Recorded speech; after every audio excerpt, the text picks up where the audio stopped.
So today we have a teacher from England, right? So how are you? Yeah, hi there. Yeah. So today we are going talking about opening a company in India, which will be about teaching students, right? So my friend Edward from England is helping me, telling me something about how we can do that, right? Later we are also going to talk about the English language, right? So you were telling me something. I was asking you. Yes. Yeah. Yeah.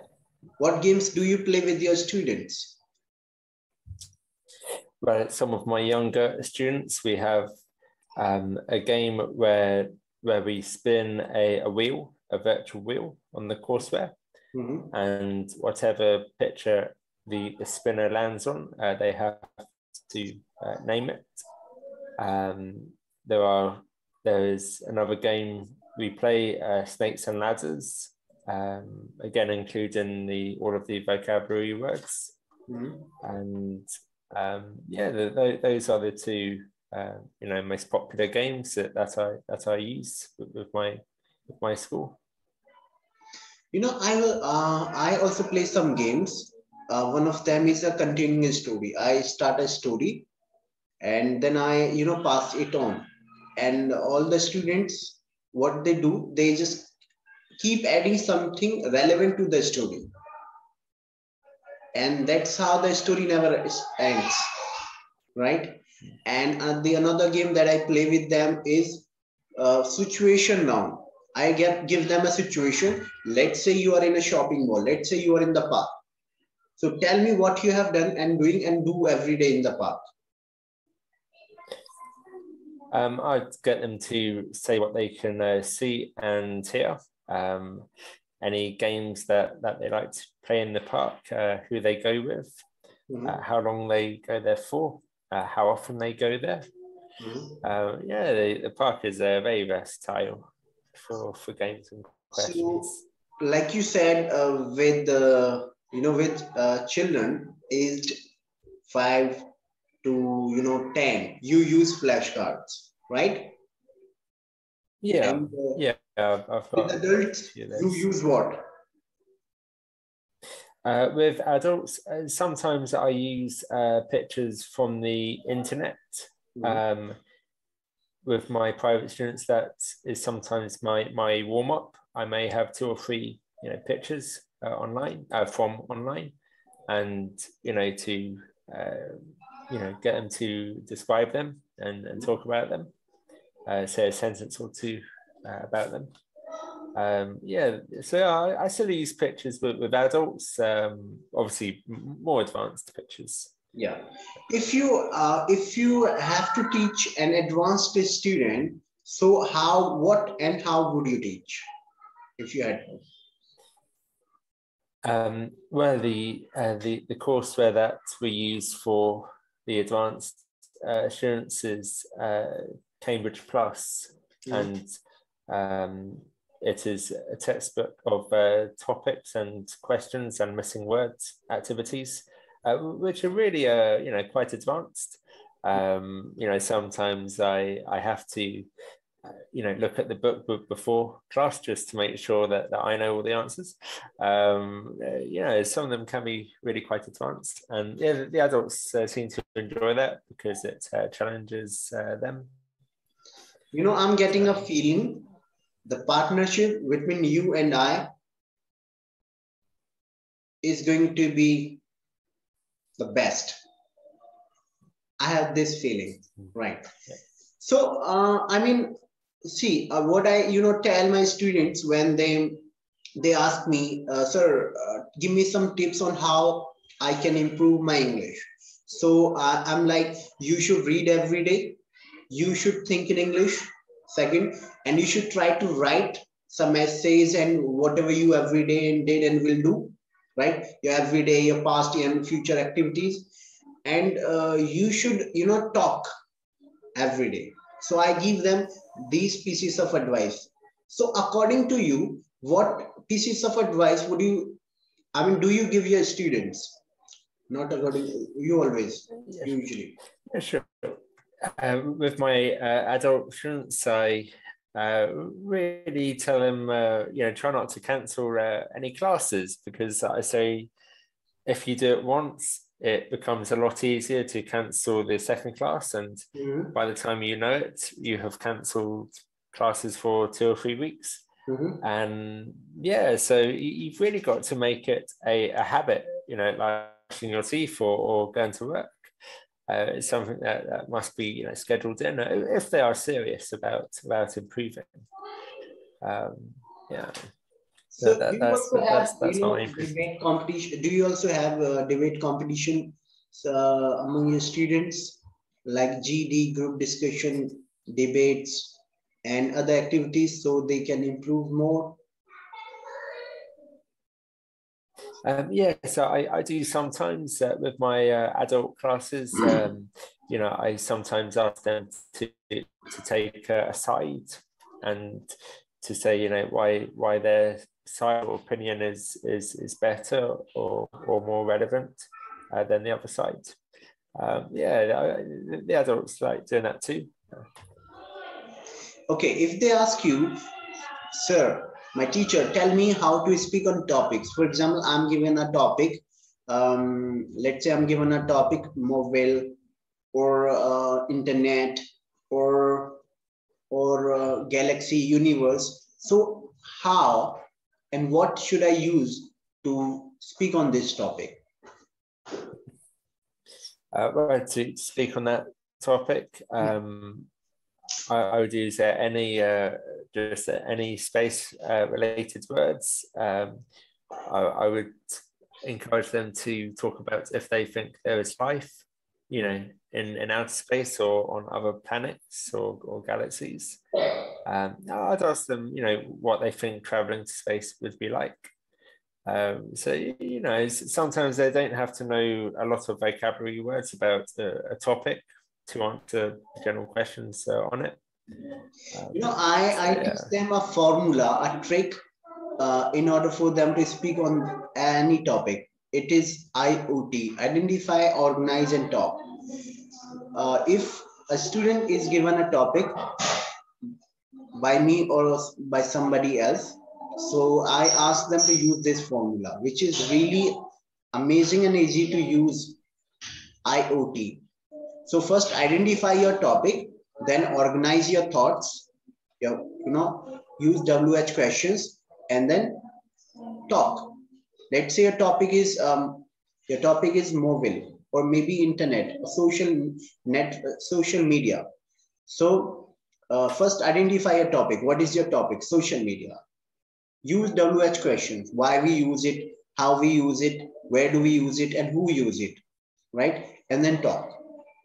You can also add pros and cons in the end. That's how when you speak, you would sound amazing. You would sound more more organized.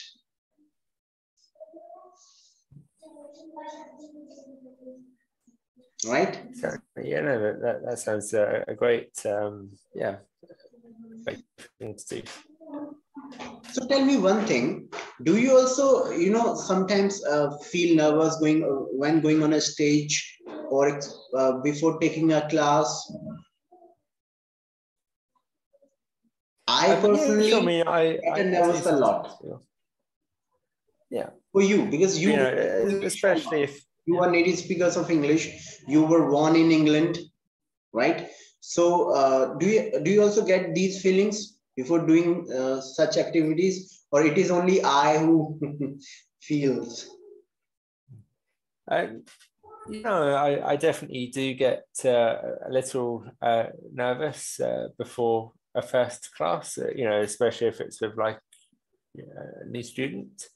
But once I've seen them a couple of times and I know what they are like, I usually feel, I usually look forward to the classes, and I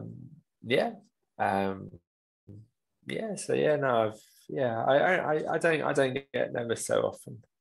I want to show you something. Right?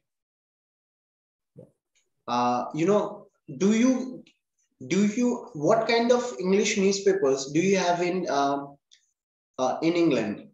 Do we have similar to those? I want to show you and tell me Yeah, later. sure. Do you speak the way we do in India, or it is kind of different or entirely different? Right? I want you to see it because I was having a you know conversation with a teacher from you know United States of America. She said you know it's almost same,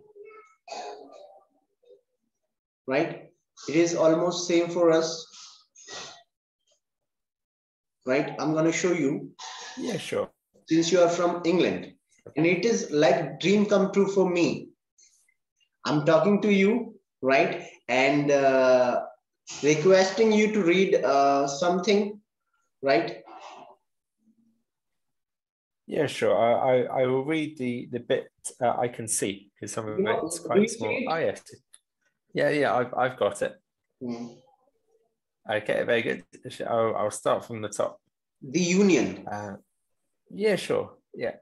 Yeah, so New Delhi, the Union government wrote to 8 states and union territories, asking them to enhance testing, strengthen hospital preparedness, and accelerate vaccinations after cities in their territories recorded a sharp surge in new COVID-19 cases, which officials said is likely to be because of the Omicron variant. India recorded 16,507 new cases on Thursday, the highest single-day tally in more than 70 days, Very. with You know, I Maharashtra. like the way you intonate the words, right? So tell me, do you speak English like this in your daily life, or it is not? Yeah, I think some people do. Um, Sometimes I find it hard to get out of my teaching voice. You know, because I also do some recording work Mhm, for Chinese companies where it is voice only.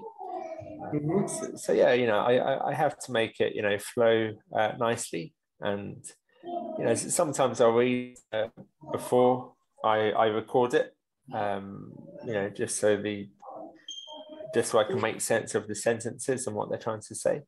So you are saying reading helps. Oh yes, Even certainly.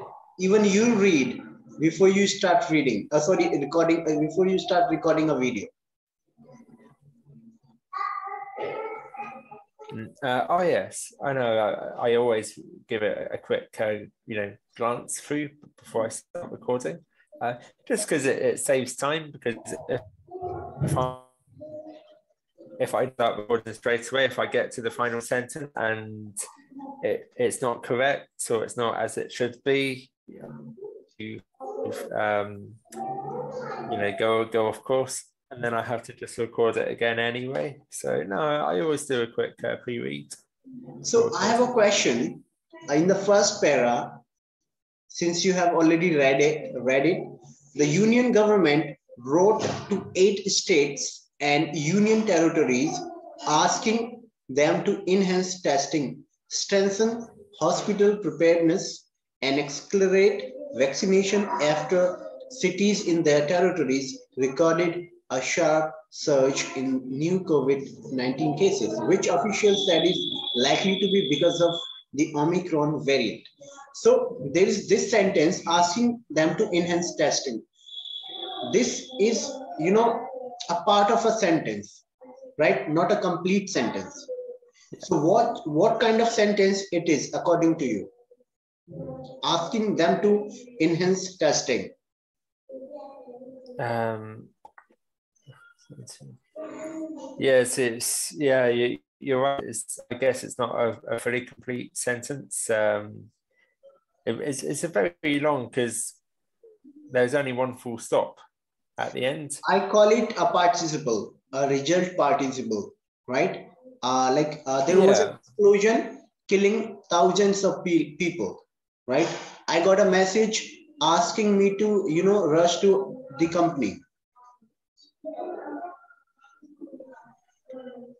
So I call it a result participle. When I teach my students, they ask me, sir, what is this?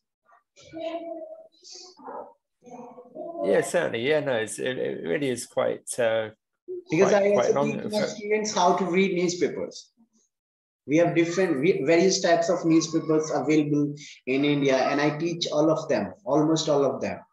They are, difficult sentence structures in the newspapers that we do not use in normal life.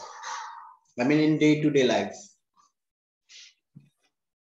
Yes, no, certainly. It's I sometimes use newspaper columns and newspapers in my class. And so if you don't mind, I would like you to read because the way you sound, is really amazing. Can you please like to read an easy tell? Yeah, sure. Yeah, an easy tell on how habituated India have gotten to winning outside the subcontinent was the restrained celebration once Ravichandran Ashwin got Lishuna Nagidi to edge to Chattiswar Pujara. I know you cannot pronounce Indian names correctly. It's okay. There were high fives, some handshakes. Duhul Dravid taken off his cap while exchanging pleasantries with South African coach Mark Butcher. Too glaring. No gesticulation, no cuss words flung around, so, not even any wild fist punches. Yeah, please, that's it. So an easy tell. So the sentence is for native speakers, for non-native speakers, for a learner, for a beginner. This sentence, the first sentence is very difficult. An easy tell on. So an easy tell, I understand because I'm a teacher. So if a beginner, an absolute beginner read it, tries to read it, he or she will be confused what it is. How did they make this sentence as an easy tell on how? Yeah, sure. So, I mean, I've never actually seen these words together in a newspaper. Yeah. So for me, I would probably say we can see how used to. They're really advanced. It is one of the best newspapers in here. Yeah. And we have, the best, which is the Hindu in India. Right? Yeah, sure. They use a very advanced English. That is how you find some Indians speaking so marvelously. I mean, so effectively. They're always in touch with English. And that is how I learned to speak. I read newspapers a lot. I see. Very good. Yeah. And I practiced a lot. That is why I'm able to talk to you. It is like a dream come true. I'm talking to a guy from England itself. I used to talk to people, my friends. Hey, there is a country called England, the Great Britain. So I have some questions about your country, right? Since you were born in England, so tell me the famous cities in England. Apart from London, we have Manchester and Liverpool. Liverpool. Newcastle, I guess. Newcastle is fairly popular. Down south, older people like Bournemouth and Dorset. Dorset is very famous. Eastbourne. It's quite as far as I know, Britain and the Great United Kingdom they are different. United Kingdom is also is a region, and the England is a country. Am I right? Yeah, sure. Yeah. So the full and correct name is the United Kingdom and Northern Ireland. Great Britain is England, Wales, and Scotland. There lies Scotland, Netherlands, right? Yeah, that's it. Yeah. So it's and again, the accents are very different in all parts of the United Kingdom. They speak very differently English. People like us will not be able to understand when they speak English. I have, it is very difficult for non-native speakers to understand people living in England, because you have very unique, I should say, very different accent. Do you have different dialects? Oh yes. They have, in America, in every state. Yes, no. In England, the north and the northeast have thick or heavier accent. Mm-hmm. My accent is said to be quite neutral, just outside of London. Mm-hmm. But no, some English people can be very difficult to understand if they are from the north or the northeast. Yeah, you've really got to listen carefully. Yeah. So for you, what do you do when you talk to them, when you just talk to hear them? Do you also listen to them very closely or carefully, what they are saying? Oh yes. Certainly. It's listen to catch their meaning sometimes. Yes. Very impressive. Thank you so much for your time, and it was great. It was a great pleasure talking to you, and I'm really thankful to you. You made some time for this, and I'm really looking forward to talk to you. Right? Yeah. So thank you.